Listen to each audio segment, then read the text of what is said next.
Welcome back to another episode of the Sports Playbook. We are your go-to fast sport news.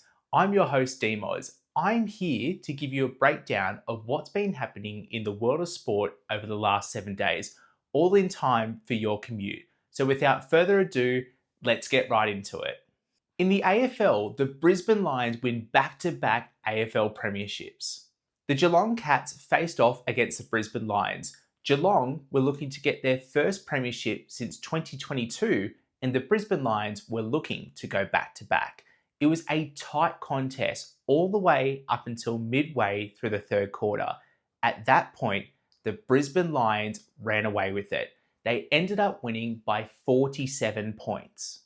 Will Ashcroft, for a second consecutive year, was voted the Norm Smith medalist. The Norm Smith medalist is the best on ground on AFL Grand Final day. He becomes only the third player in history to win 2 Norm Smith medals. Also for Will Ashcroft, he also won the AFL Player of the Final Series. It was a packed out Melbourne cricket ground. Over 100,000 people in attendance for AFL's final Saturday. Even Snoop Dogg put on one of the greatest grand final pre-game performances in history. In rugby union, England win the Rugby Women's World Cup final. England faced off against Canada and came away with the chocolates, defeating Canada 33-13 in front of a sold-out Twickenham crowd. For the host nation, which was England, they raced away to a 21-8 lead at halftime. During the second half, they increased this lead and they never looked in doubt. This World Cup final, it broke a couple of records. From a broadcast point of view, it peaked with over 5.8 million people tuning in to watch the Rugby Women's World Cup final. And in terms of a crowd, 81,885 people turned up at Twickenham. That is the highest crowd ever to attend a women's rugby union match.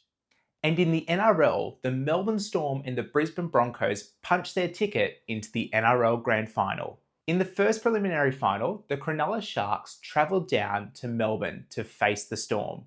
Both teams were right into the fight, especially in the first half, but a late try to Storm fullback Ryan Papenhuyzen gave the Storm a lead, 16-8, going into halftime.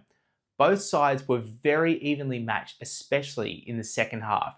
But in the 74th minute, Xavier Coates scored the final try to put the hammer blow into the Sharks through some Harry Grant brilliance coming out of the dummy half position. The final score was the Storm winning 22-14 up against the Sharks. For the Cronulla Sharks, this is another devastating preliminary final loss in back-to-back years. However, they looked really strong throughout this finals campaign, and if you're a Cronulla Sharks fan, personally, I think they can go all the way in season 2026. For the Storm, they punched their ticket into their 11th grand final in an impressive record. In the second preliminary final, the Broncos hosted the Penrith Panthers. Penrith were looking to get into their 6th grand final in a row. For the Panthers, they raced out to a very quick start. Big time player Penrith Panthers winger Paul Alamonte scored a double in the first half. The Panthers led 14-0 going into halftime. Into the second half, something very unusual happened. Penrith failed to score again in this match, but the Brisbane Broncos, they started building and they started to attack the Penrith line. In the 75th minute, Brisbane Broncos player Dean Mariner scored the equalising try. 14-all with a kick to come. Reece Walsh was goal kicking during this match. However, only minutes before he missed a conversion. So the conversion went to Adam Reynolds. Adam Reynolds had not kicked in over 7 weeks after he suffered a hamstring injury against the Melbourne Storm. From the sideline, Adam Reynolds kicked an amazing conversion, sending the Broncos crowd into raptures.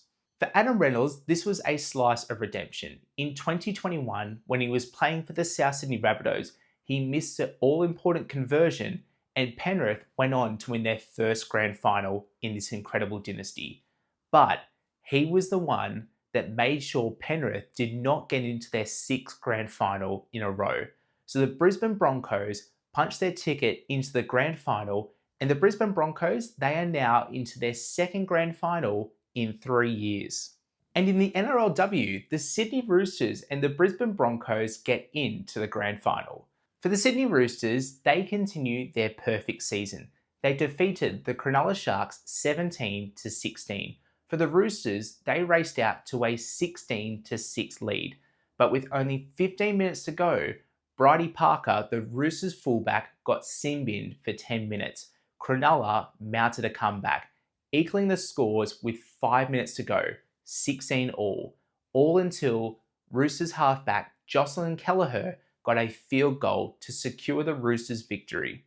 And in the other preliminary final, the Brisbane Broncos hosted the Newcastle Knights, but the Brisbane Broncos, they were too strong. They ended up winning 30-6, with Kerry Johnson from the Brisbane Broncos scoring a double in the preliminary final. For the Sydney Roosters, they will aim to win back-to-back premierships and complete a perfect season. For the Brisbane Broncos, they will be looking to ruin the Sydney Roosters party, but also secure their first premiership since 2020. And in golf, Europe defeat USA on home soil in the Ryder Cup. And at Bethpage Black Golf Course, which is in New York, Team USA hosted Team Europe. And Team Europe, they ended up retaining the Ryder Cup. They defeated Team USA 15-13. But this tournament though, it was marred with some unfortunate and unnecessary fan involvement. It involved a lot of vile and unnecessary comments that was directed towards Team Europe player Rory McIlroy and his wife Erica. It even went as far as one of the MCs for the Ryder Cup leading a vile chant that was directed towards Rory McIlroy. For Team Europe though, led by Luke Donald and Rory McIlroy, they were too strong for the Team USA golfers. And in cricket, the Australian team suffered a huge blow just before the T20 series against New Zealand. The T20 sensation Glenn Maxwell has injured himself on the eve of the T20 series. He has been ruled out as he suffered an injury during a net session where unfortunately he was bowling and one of the batters smashed the ball back so quickly it's broken his arm. Josh Philippe will make his return as he's earned a late call-up through the Glenn Maxwell injury. The other person that comes into the team is Marcus Stoinis. Australia will face off against New Zealand in a 3-game T20 series, with the first game starting on October 1st. That is your weekly headlines for the week. And now it's time for the Burning Rubber Breakdown.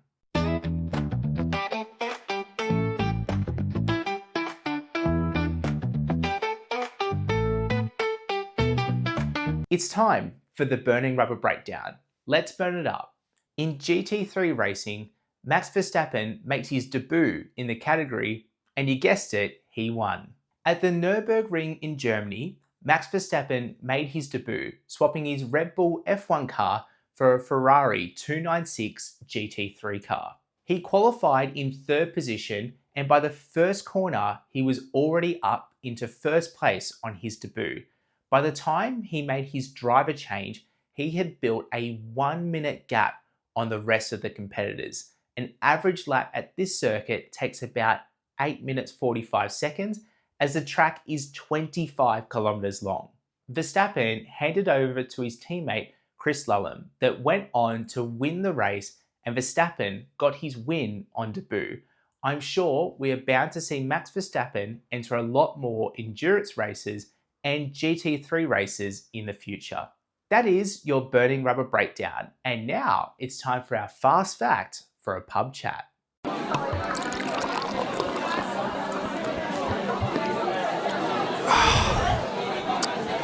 It's time to pull up a chair and pour yourself a drink. It's this week's fast fact for a pub chat. This week's fast fact, it's dedicated to the England Women's Rugby Union team. As they have won the 2025 Rugby World Cup as the host nation, they have continued a very impressive record. Over the last 6 years, they have played 63 matches. Do you want to have a guess at how many games they've won? They've won 62 out of 63 games. The only game that they have dropped was the 2022 Rugby Women's World Cup final against New Zealand.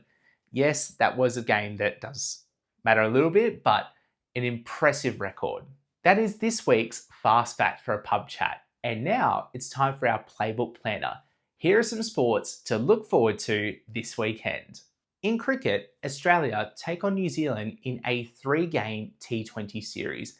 The games are on the 1st, 3rd and the 4th of October, all starting at the same time, rather convenient, at 4:15 p.m. Australian Eastern Daylight Saving Time. You can catch these matches on Kayo Sports. And in rugby union, it's the Bledisloe Cup. It's the Wallabies taking on New Zealand. New Zealand won the first game 33-24 over the weekend. They'll play the second game in Perth on Saturday, the 4th of October, and the match starts at 7:45 p.m. Australian Eastern Daylight Saving Time. You can catch this game on Stan Sport or Channel 9. And now it's time for Sunday. I recommend you sit down for this one because I don't think you're moving from your couch. In the first match, it's the NRLW Grand Final. The Sydney Roosters will take on the Brisbane Broncos. It's starting at 4 p.m. and you can catch this game on Kayo Sports and Channel 9. And then it's the NRL Grand Final. The Melbourne Storm will take on the Brisbane Broncos. This match is on Sunday, the 5th of October, and it starts from 7:30. You can only catch this game on Channel 9. And finally, it's the Formula One. It's the Singapore Grand Prix. It's also on Sunday, the 5th of October, and it starts at 11 p.m. Australian Eastern Daylight Saving Time. You can catch this race on Kayo Sports. And with that, we have come to the end of today's show. Thank you so much for tuning in. I hope I've got it in for your commute, and we'll catch you on the next play.